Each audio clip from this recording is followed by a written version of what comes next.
Okay, so your vocabulary words this week are conversations, currently, loaded, loveliest, inspired, managed, pleasure, sincere, terror, and reunion.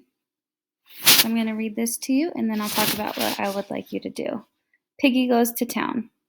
Well, aren't you the best little piggy in the world? Squeak, squeak, squeak. Yes, you are. You know you are. So went silly conversations between Kay and her beloved piggy, a chubby guinea pig who currently resided in a spacious cage in a spacious backyard. The cage was set against a tall chain link fence dense with lush ivy that cascaded into Piggy's adobe.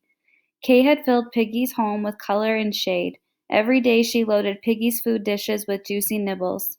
Any guinea pig would agree that this was the loveliest of living arrangements. As grateful as Piggy was for his lush surroundings and his loving owner, he was curious.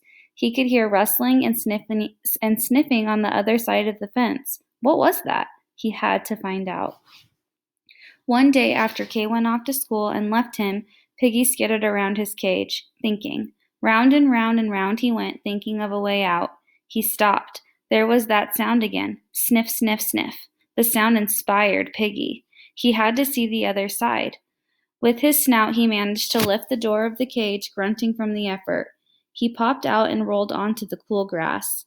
As he lay on his back, Piggy marveled at his first glimpse of the sky, a warm blue blanket that stretched out forever. Could he possibly experience any more pleasure than this? Yes, and it lay on the other side of that fence. Perhaps it was soft, rotted leaves to roll around in, or better yet, plump, ripe figs scattered on the ground, warm and juicy in the sun. Oh, how he loved figs. Piggy scampered to the ivy and began gnawing through the dense foliage. When he finally arrived at the chain link fence, he found a hole and squeezed through. Eek! Squealed Piggy as he stared up into the nostrils of a huge wet nose. It was Buster, the neighbor's dog. Why, hello, little fellow, we finally meet, said Buster. Sniff, sniff, sniff. Buster's efforts to make friends with his next-door neighbor were sincere. He just wanted to get to know Piggy, but Piggy, unaccustomed to being sniffed and at such close range, shivered in terror.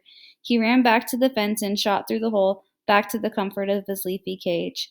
The piggy lay quietly for the rest of the day, awaiting a happy reunion with his dear, sweet Kay. All right, so what I'm going to have you do is hopefully you already opened up your assignment. And what I'd like you to do is I want you to think about what each of these words might mean. So you're going to read each sentence that the vocabulary word is in. So, for example, so went the silly conversations between Kay and her beloved piggy, a chubby guinea pig who currently resided in a spacious cage in a spacious backyard. So I want you to try to figure out what conversations means and what currently means based off the clues in that sentence. Okay? And you're going to do that for each of your vocabulary words. And you're going to jot what you think the word means in the left side of your paper on that Google Doc. And then you will go and you will look up those words in your Journeys notebook. And you will then write the actual definition and use your words in a new sentence that you created. I can't wait to see what you come up with.